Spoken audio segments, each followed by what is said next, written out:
Peter Ojada was born around 1943 and raised in Orange County, California. His father was a construction worker. His mother was a housewife. Ojada became one of the founding members of LAME, the Mexican Mafia. For over 30 years he climbed the ranks, gaining power within local street gangs.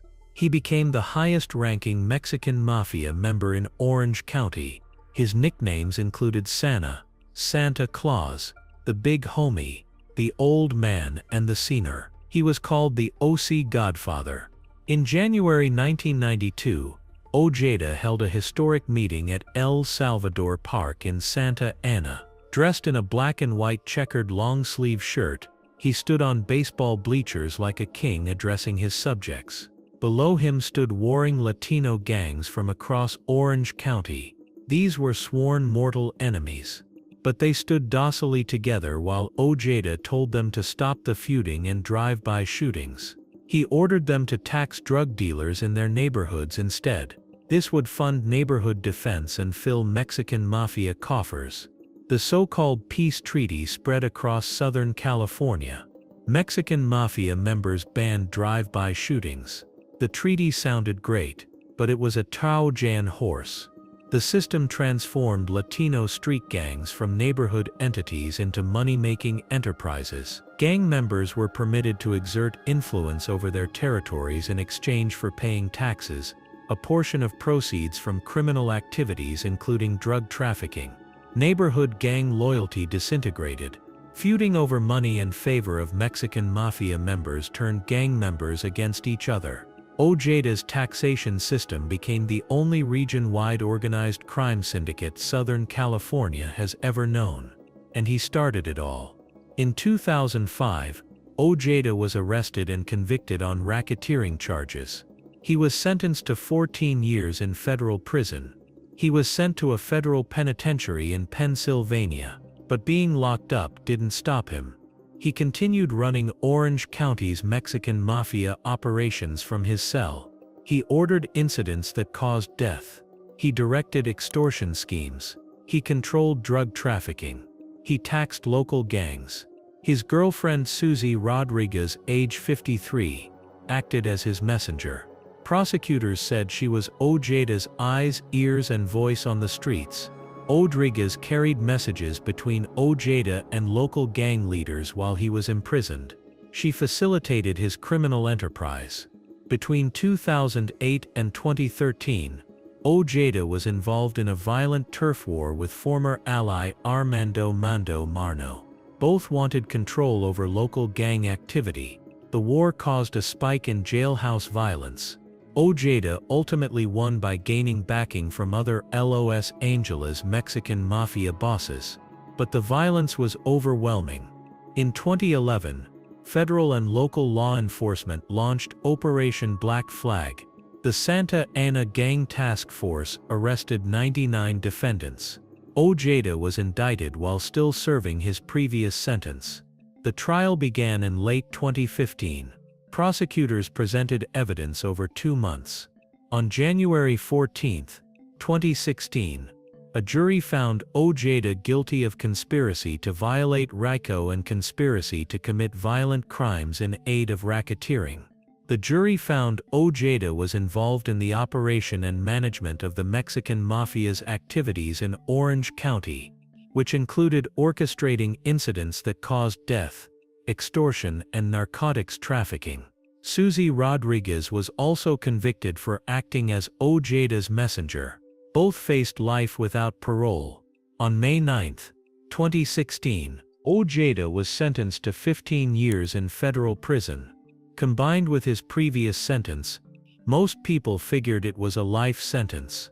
Ojada was 73 years old. On June 7, 2018, Ojada suffered a heart attack during an operation at a federal prison medical facility in Springfield. He passed away at age 76. Bureau of Prisons records confirm Peter Jess Ojada, register number 0076, 112, deceased at MCFP Springfield. YouTube memorials were posted. He died in federal custody still serving his sentence. Of the 99 defendants charged in Operation Black Flag, 59 were convicted on federal charges. The remaining 40 were prosecuted by the Orange County District Attorney's Office. After Ojada's passing, there was a void in the gang's leadership. Johnny Richard Martinez attempted to replace him. Law enforcement experts said Martinez was much more active, much more ruthless and violent than Ojada. But Ojada's legacy remained. The taxation system he created still controls Southern California Latino street gangs today. This is what happens when you think you can control an entire region from a prison cell. You organize gang meetings. You create a peace treaty. You transform neighborhoods into money-making enterprises. You order incidents and extortion from behind bars. You use your girlfriend to carry messages. But eventually the federal task force comes. They arrest 99 people. They convict you of racketeering. You get 15 more years in prison. And you pass away during surgery at age 76 in a federal medical facility. Ojada spent decades building power. He controlled Orange County for 30 years. He became a legend in the underworld. But he died alone in federal custody. The concrete walls never let go. Rene Enriquez was born on July 7, 1962 in Artesia, California. His parents were recent immigrants from Mexico. He grew up in a middle-class home in Cerritos, California. He showed early promise in school, but he dropped out of Cerritos High School in 9th grade. Rene Enriquez idolized his older brother Mark, a member of the Artesia 13 street gang. Mark gave him the nickname Boxer and used him to break into neighbors' homes. At age 12, Enriquez was jumped into his brother's gang. Members of Artesia 13 savagely beat him behind a gas station as initiation. By 13, Enriquez was drinking alcohol after a year of smoking marijuana. He already had encounters with law enforcement for property damage. Within a year, he became a regular user and dealer of PCP and LSD. Enriquez went to juvenile hall after he was convicted of armed robbery for holding up convenience stores. In his late teens, Enriquez committed a string of armed robberies and was sentenced to a long period in prison. At age 19, he first encountered LAEME, the Mexican Mafia. While imprisoned at DUO Vocational Institution, Enriquez acted as a hitman for the Mexican Mafia. He stabbed a gang member from Los Angeles who survived. Enriquez later took the life of an imprisoned Vagos Motorcycle Club member nicknamed Chainsaw. In 1985, Enriquez became a full-fledged carnal, a made guy in the Mexican Mafia. He projected the Mexican Mafia into unprecedented organizational structure with a base army of approximately 60,000 heavily armed gang members who controlled the prison system and a large part of California crime. In 1991, Enriquez and another man assaulted Mexican Mafia leader Salvador Mon Buenrostro at a lawyer's interview room in the Los Angeles County Jail. They stabbed him 30 times. Enriquez was sent to Pelican Bay State Prison on California's remote north coast. He was locked in a windowless isolation cell in the security housing unit. Inmates spend 23 hours a day alone without seeing the outside world. But even in isolation, Enriquez ran street operations for the Mexican Mafia. His exploits became legend. Guards and inmates spoke of Enriquez in respectful, almost reverential tones. In 1989, Enriquez was released on parole. He seized control of the narcotics trade in Boyle Heights. One of his dealers was a woman named Cinta Gavaldon, age 28, a mother of 2 young children. She was the sister-in-law of David Gavaldon, a Mexican Mafia member known as Spider who had been inducted alongside Enriquez at Folsom Prison. Enriquez came to believe Cynthia Gavaldon was stealing drugs and cutting the remaining supply to cover it up. He believed she was skimming money. He ordered 2 underlings to take her life. On Christmas Eve, December 24, 1989, Cynthia Gavaldon was shot and passed away. She was a participant and those are the rules, Enriquez later testified. You steal from the Mafia, you're taken from life. Enriquez told the parole board delegating the incident to subordinates was an entirely cowardly act. There's no rationalization that can make my ordering her passing right in any way. It was just wrong. Years later, when Enriquez was incarcerated in the same prison as David Gavaldon, Spider, he asked through his cell door if he had a problem with what happened to Cynthia. No, not at all, Gavaldon replied, according to Enriquez, and the two grasped pinky fingers through the door. He understands it was business, and that's all it was. Days after Cynthia Gavaldon passed away, Enriquez took the life of David Pilon Gallegos, a Mexican Mafia member who had been branded a coward for running from a gunfight. Enriquez was ordered to perform the hit. An associate injected Gallegos with a large dose of heroin. Enriquez drove him to an alley and shot him 5 times in the back of the head. I had embraced the abyss of violence, Enriquez told the parole board. Enriquez was arrested and charged with Cynthia Gavaldon's incident. He pleaded guilty in return for life imprisonment rather than facing sentencing to death.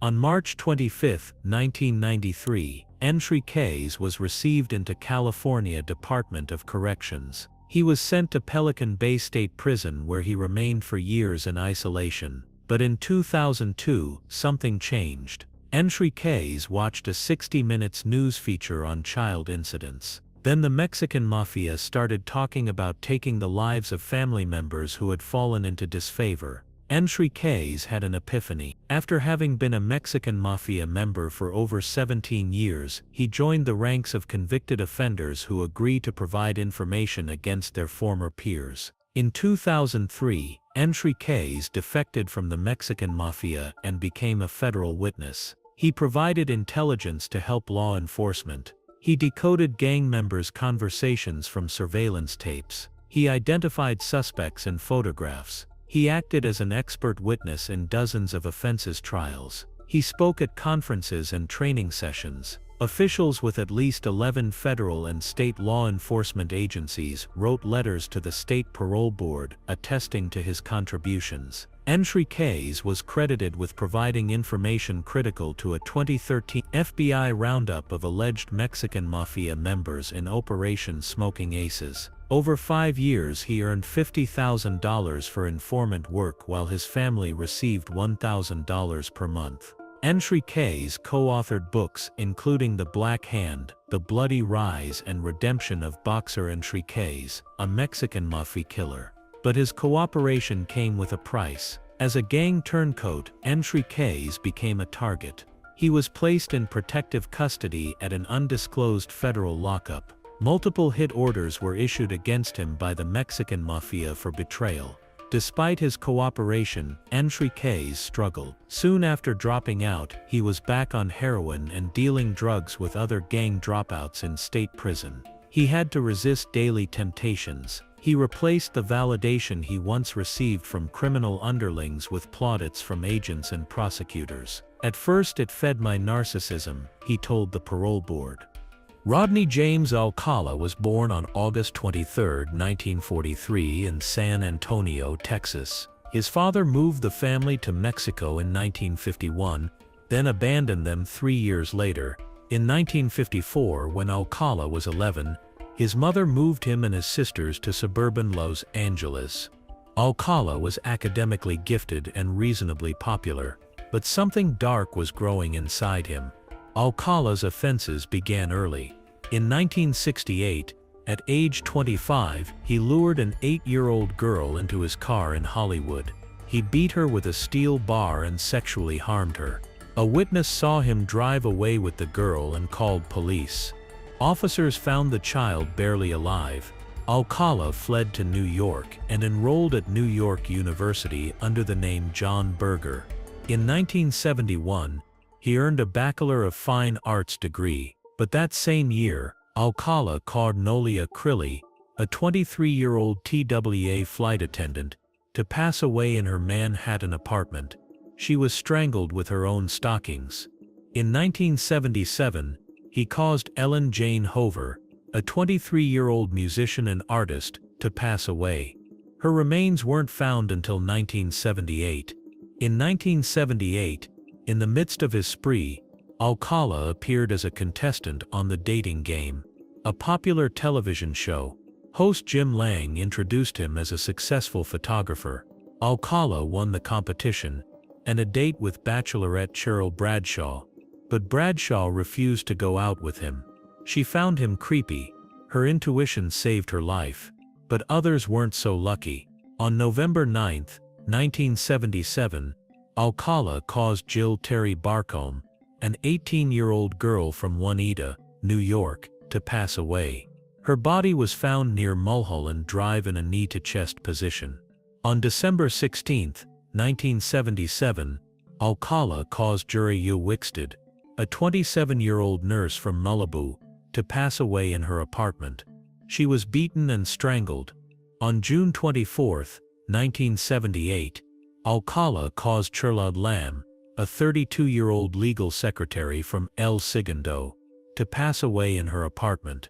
She was strangled. On June 12, 1979, Alcala caused Jill Parenteau, a 21-year-old computer key punch operator from Burbank, to pass away. He cut himself crawling through her window. Blood evidence would identify him. Her friend testified they had met Alcala at a club several times before.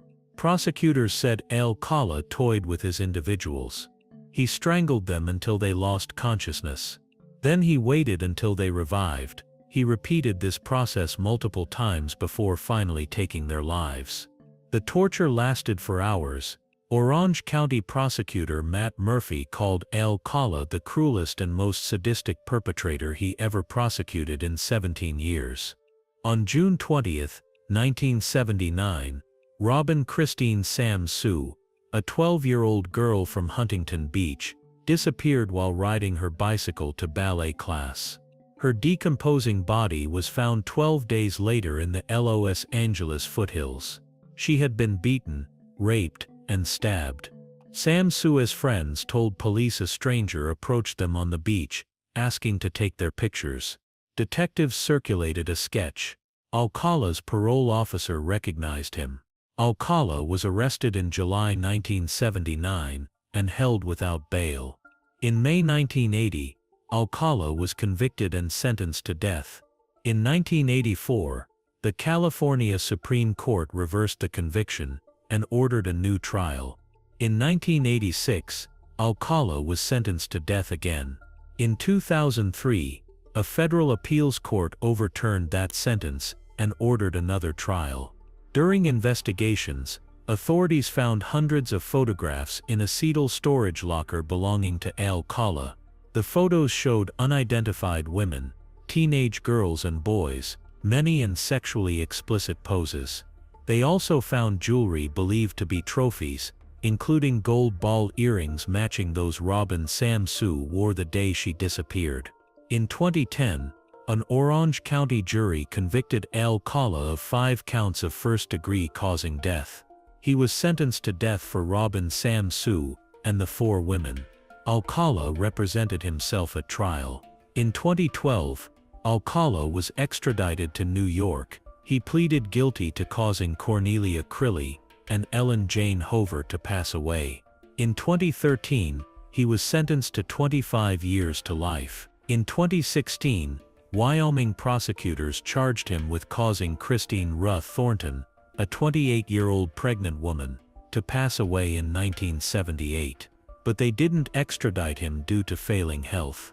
On July 24, 2021, Alcala passed away at age 77 in a hospital near Corcoran State Prison from natural causes. He had been on death row since 2010. Authorities estimate Alcala may have caused as many as 130 individuals to pass away. His true count will never be known. Robin Sam Sue's sister posted on Facebook, "Today we received the best news ever. Alcala died.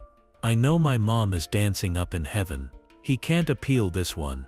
My sister can finally rest in heaven literally now." This is what happens when you become a predator.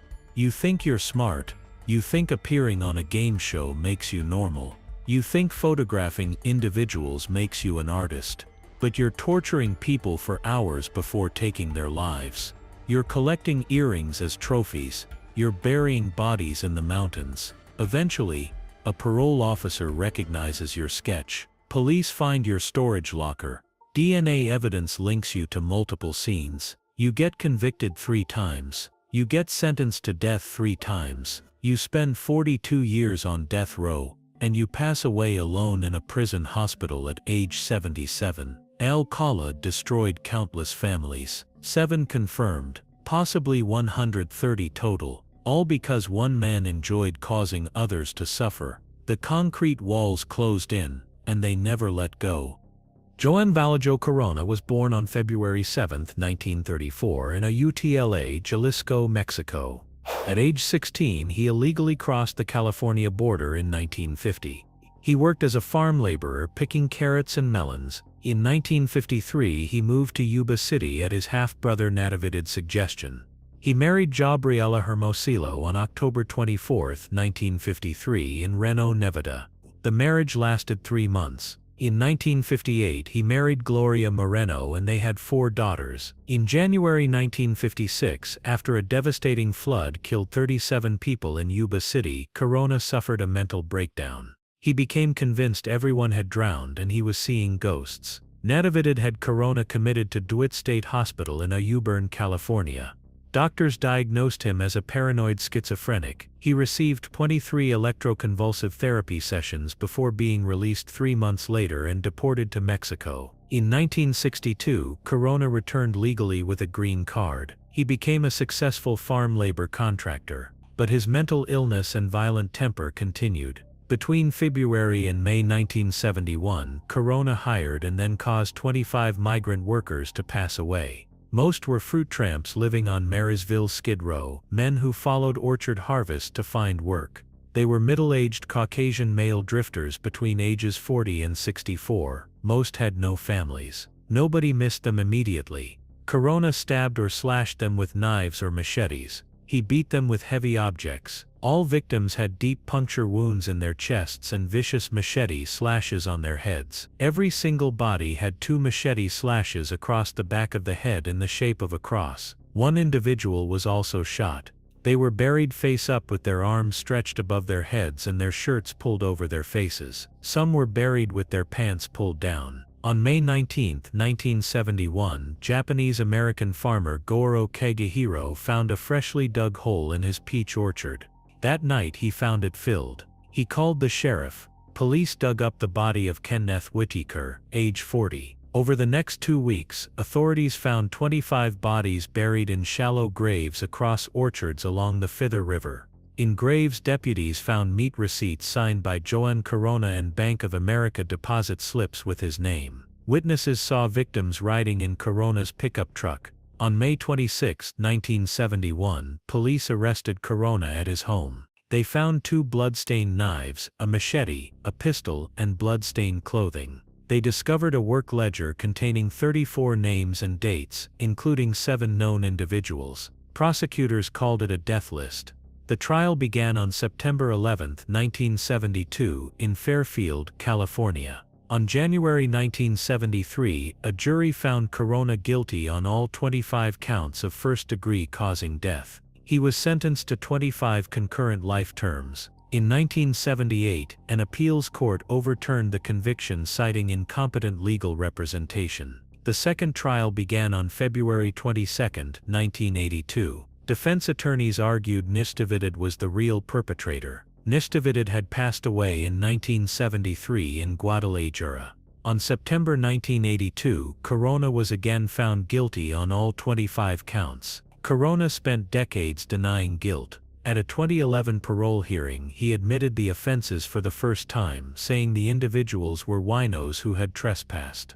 At his final 2016 parole hearing, he said he couldn't recall. Corona was denied parole 8 times. On March 4, 2019, Corona passed away at age 85 in a hospital outside Corcoran State Prison from natural causes. He had been diagnosed with inoperable liver cancer. This is what happens when mental illness meets violence and nobody intervenes. You think vulnerable migrant workers won't be missed. You think shallow graves in orchards won't be found. You think signing receipts and leaving evidence doesn't matter. but farmers notice holes in their orchards. Police find the bodies. The evidence convicts you. You spend 48 years in prison. You get denied parole 8 times. And you pass away alone in a prison hospital at age 85. Corona remains California's most prolific offender. 25 individuals, 25 families destroyed, all because one man's mental illness turned into murder.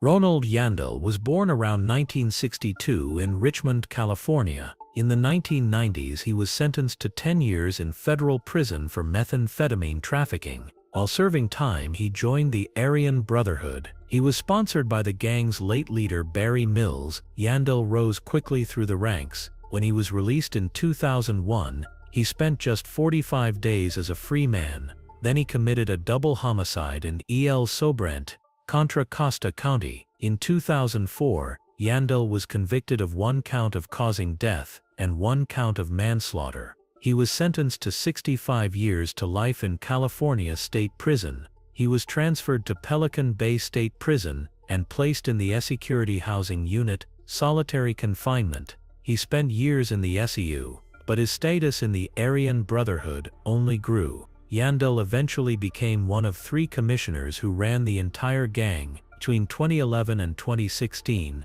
Yandel and other Aryan Brotherhood members engaged in racketeering activity. They committed multiple acts involving incidents that caused death, conspiracies to cause death, and drug trafficking. Yandel and cellmate William Willie from Norco Sylvester oversaw a significant heroin and methamphetamine trafficking operation from their shared cell at California State Prison, Sacramento, also known as New Folsom. Using smuggled cell phones, Yandel and Sylvester directed incidents that caused death, drug trafficking in Sacramento and other California cities, and other offenses. They controlled the membership of the Aryan Brotherhood. Authorities obtained a warrant to tap Yandel's contraband phone in summer 2016.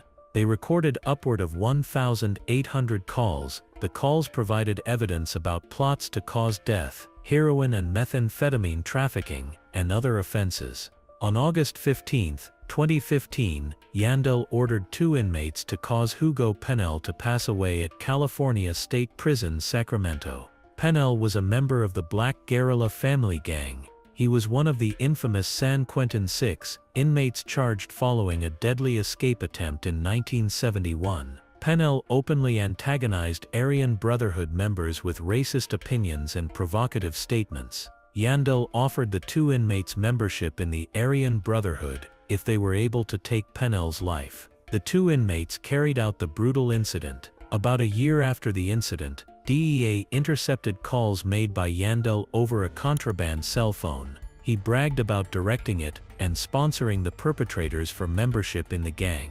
Yandel also directed that money earned from Aryan Brotherhood criminal activities be sent to support the 2 offenders. Yandel was also charged with conspiracy to cause death in 5 other incidents involving Kenneth Johnson, James Mickey, Paul Diaz, Mikkel Tripp, and Doug Maynard. He was caught with 43 contraband cell phones. In one recorded call, Yandel discussed the 2 most effective ways to take a life with a prison shank: simply stabbing them in the heart, or getting to the individual's brainstem through his eye. On June 6, 2019, a criminal complaint was unsealed that charged 16 members and associates of the Aryan Brotherhood. Following a long-running investigation, the case went to trial. It lasted 9 weeks before Chief United States District Judge Kimberly J. Miller. On April 30, 2024, a federal jury found Yandel guilty of 1 count of causing death in aid of racketeering for the incident involving Hugo Pennell, conspiracy to conduct the affairs of an enterprise through a pattern of racketeering activity, 5 counts of conspiracy to cause death in aid of racketeering, 2 counts of conspiracy to distribute and possess with intent to distribute methamphetamine and heroin, 5 counts of distribution of heroin, and 1 count of distribution of methamphetamine. On December 18, 2024, Judge Miller sentenced Yandel to 2 consecutive life terms in prison. Yandel is now 62 years old, but even after conviction, Yandel continued his violent ways. On November 22, 2024, while being escorted back to his cell from a medical appointment at California State Prison, Sacramento, Yandel allegedly drew a knife on 2 correctional officers. No staff were injured, but they deployed pepper spray, causing him to drop the weapon. Yandel remains incarcerated in the California State Prison system. Despite being convicted in federal court, he has not yet been transferred to a federal facility. Yandel said at his sentencing, "I'm still standing, and my life hasn't changed. I ain't easy to cause death, and I'll be back before this court on appeal." This is what happens when you join a white supremacist prison gang. You think becoming a commissioner gives you power. You think ordering incidents from a prison cell makes you untouchable. You cause an individual to pass away just to sponsor 2 members into your gang. You traffic drugs using contraband cell phones. You brag about it on recorded calls. You get caught with 43 phones, but eventually, the wiretaps catch you. The federal jury convicts you, and you get 2 consecutive life sentences. Yandel spent 11 years in solitary confinement at Pelican Bay. Now he faces the rest of his life behind bars. He will never be free. The concrete walls close in, and they never let go. Daniel Troxell was born around 1953. He is a veteran Aryan Brotherhood member serving a life sentence. He became one of 3 commissioners who ran the entire white supremacist prison gang. Troxell gained attention in 2009 when he wrote a federal complaint about solitary confinement conditions. He formed an unusual ceasefire alliance with leaders of blood rival gangs including the Black Guerrilla family and the Mexican Mafia to promote the complaint. It eventually led California to curb the use of solitary confinement. Hundreds of gang members and associates were released back into the general prison population. Investigators say some committed new crimes after that release. But Troxell wasn't a reformer. He was a strategist using the legal system to expand gang operations. Between 2011 and 2016, Troxell and other Aryan Brotherhood members engaged in racketeering activity. They committed multiple acts involving incidents that caused death, conspiracies to cause death, and drug trafficking.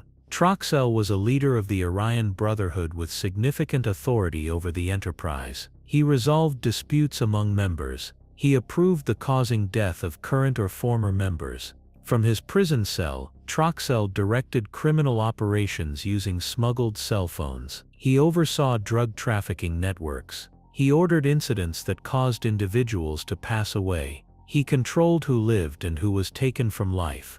On August 15, 2015, Troxell approved the order to cause Hugo Panel to pass away at California State Prison, Sacramento. Panel was 71 years old and a member of the Black Guerrilla family gang. He was one of the infamous San Quentin 6 inmates charged following a deadly escape attempt in 1971. Panel helped slit the throat of prison guards during that failed escape that left 6 individuals deceased. 2 Aryan Brotherhood associates, acting on gang leaders' orders, caused Panel to pass away days after he was moved to the Sacramento area prison.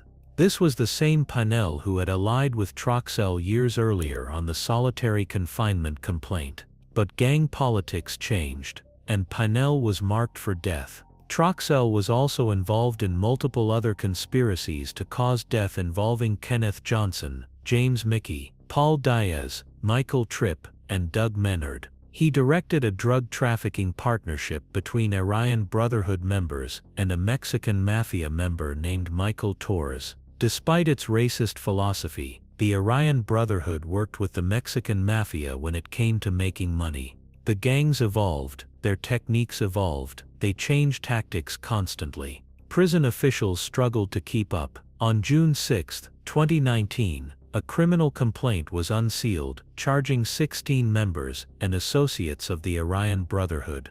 The case went to trial in early 2024. It lasted 9 weeks before Chief United States District Judge Kimberly J. Miller. On April 30, 2024, a federal jury found Troxell guilty of conspiracy to conduct the affairs of an enterprise through a pattern of racketeering activity. He was also found guilty of multiple counts of conspiracy to cause death in aid of racketeering and drug trafficking crimes. On February 18, 2025, Troxell is scheduled to be sentenced. He faces a maximum sentence of life in prison. Troxell is now 71 years old. The government initially indicated it might seek death for Troxell, but later decided not to pursue capital punishment. Troxell and his co-defendants Ronald Yandel and William Sylvester were convicted together. But despite their federal convictions, all three remain in California State Prison, with no clear timetable of when they'll be transferred to federal custody.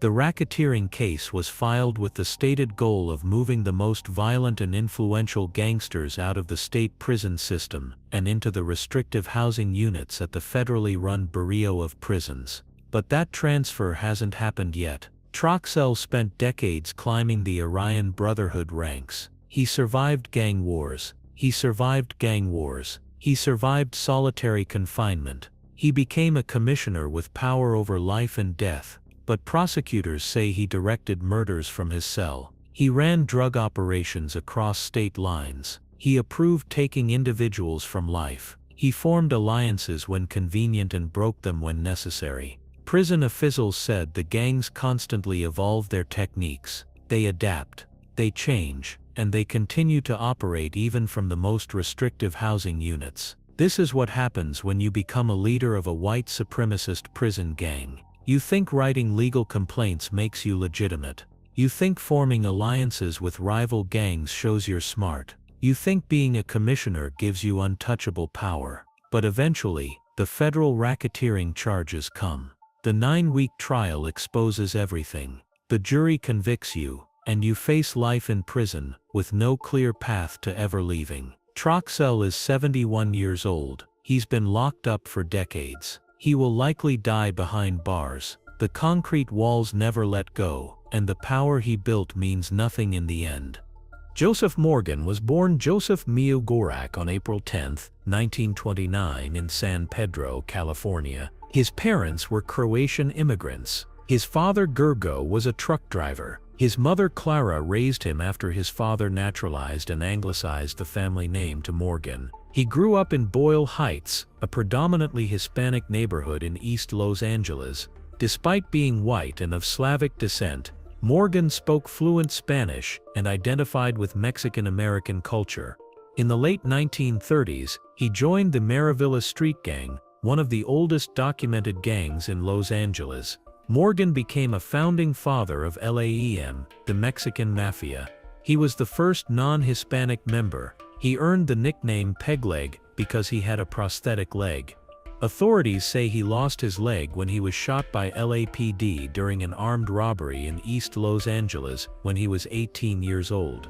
In 1946, at age 17, Morgan became involved with a 32-year-old woman. She was married. Morgan beat her husband to death and buried the body in a shallow grave. While awaiting trial, he escaped from jail using another inmate's identification papers. The inmate was being transferred to a forestry camp. Morgan was recaptured. He was sentenced to 9 years at San Quentin State Prison. He was paroled in 1955 after serving his time. But less than a year later, he returned to prison for armed robbery at a West Covina bank. He ran off with $17,000. Morgan committed the first prison gang street execution in Los Angeles in 1971. He was one of the highest-ranking Mexican Mafia members in Southern California by the mid-1970s. He had influence across most of the United States and even as far as Mexico. Morgan was well respected within the ranks of the Mexican Mafia. His connections with cocaine and heroin suppliers in Mexico helped pave the foundation for the Mexican Mafia's narcotics distribution throughout California. Morgan was known for thinking strategically. He persuaded the Aryan Brotherhood to forge a loose alliance with LAEM because they had the Black Guerrilla family as a mutual rival. He also established diplomatic relations with the Los Angeles crime family through Michael Arizatello. Morgan wanted to set deals with white and black gangs to ensure LAEM would come out the dominant force with little resistance. He played an instrumental part in organizing and legitimizing the Mexican Mafia. His organizational blueprint still shapes the gang's structure today. In 1978, Morgan was sentenced to life in prison. He spent more than 7 months in federal prison for arms trafficking from Utah gang to California. By October 1993, Morgan was serving his life sentence at California State Prison Corcoran. On October 27, 1993, he was diagnosed with inoperable liver cancer. He was 64 years old. His wife requested that he be released on compassionate release. But Morgan passed away on November 9, 1993, before the process began. His attorney Shirley MacDonald said when she visited him about 6 months earlier, he appeared to be losing weight and his color didn't look good. But Joe is a very private person and he didn't complain, she said after his death. In 1992, the film American Me was released. It was based on the history of the Mexican Mafia. A principal supporting character named J.D., played by William Forcey, was a non-Mexican member with an artificial leg. The character was based on Morgan. Edward James Olmos, the movie's writer, director and star, attempted to visit Morgan in hopes of gaining his approval. Morgan refused to see him. He filed a $500,000 lawsuit against Olmos and Universal Studios, alleging inaccuracies in the film. The film controversially portrayed certain aspects of LAEM prison life. Morgan was enraged. At least 2 people were taken from life on account of Mexican Mafia displeasure with the script. This included former Mexican Mafia members and affiliates who had served as advisors during the making of the movie. At the time of Morgan's death, his wife filed a lawsuit arguing that the film did not request her permission for basing one of the characters on him. This is what happens when you choose the gang life at a young age. You think being the first white member of a Hispanic gang makes you special. You think violence and strategic alliances give you power. You beat someone to death at age 17. You escape from jail. You get recaptured. You spend decades in and out of prison. You build a criminal empire. You become a godfather. Danny Roman was born around 1956 in South Los Angeles, California. He started as a Latino street gang leader in the rough neighborhood southwest of downtown Los Angeles. Nothing suggested he would become one of the most powerful Mexican Mafia figures in California history, but violence became his path to power. In 1984, Roman was convicted of first-degree causing death. The details of that original incident remain unclear, but the conviction changed everything. On January 11, 1985, Roman was received into the California Department of Corrections and Rehabilitation from Los Angeles County. He was sentenced to life in prison without the possibility of parole. He was sent to Pelican Bay State Prison, California's super maximum security correctional facility. But prison didn't end Roman's criminal career. It launched it. Behind bars, Roman rose through the ranks of LAEME, the Mexican Mafia. He became a shot caller, one of the most feared positions in the prison system. A shot caller gives orders. Everyone listens. Everyone obeys. From his cell at Pelican Bay, Roman controlled more than a dozen Latino gangs across a wide swath of South Los Angeles. His primary gang was the Harpies Street Gang, which claimed territory southwest of downtown and north of the University of Southern California. But his reach extended far beyond. Roman controlled 13 different Latino gangs through violence, intimidation, and a sophisticated system of taxation and extortion. Roman ran his empire like a business. He ordered gang members to engage in drug trafficking, moving methamphetamine, cocaine, crack cocaine and heroin through South Los Angeles neighborhoods. He directed incidents that caused death against rival gang members and Mexican Mafia members who crossed him. He orchestrated robberies targeting residents, businesses, and even USC students. He extorted vendors at the Alameda swap meet, forcing them to pay taxes or face violence. The money flowed back to Roman in prison, every dollar, every week. The system was efficient and brutal, but Roman couldn't run everything alone from a prison cell. He needed someone on the outside, someone he could trust completely. He chose his daughter. Vianna Roman was just 9 years old when her father was convicted in 1984. She grew up without him. But by the time she was an adult, Vianna became her father's voice on the streets. She acted as a conduit for Danny Roman's orders. Once a month, Vianna and her husband Aaron Soto would visit Roman at Pelican Bay State Prison. During those visits, Roman would pass orders using coded language. The prison warden eventually caught on and developed a system to monitor their conversations. Roman would use Spanish slang like SOP blown, which means cooperator or rat, to order someone taken from life. He would reference dead gang members by name, telling Viana to send someone where that person is. Basically, to be deceased like them. Viana would leave the prison with her father's instructions memorized. She would then pass those orders to Manuel Valencia, the shot caller of the Harpies gang. Viana controlled and enforced the collection of tax payments from Latino gangs under Roman's control. He issued orders to other gangs regarding drug sales and the use of violence. If someone didn't pay, they got hurt. If someone cooperated with police, they passed away. Federal authorities began investigating Roman and his organization around 2010. The case started when a gang member became upset over having to pay drug taxes to Roman.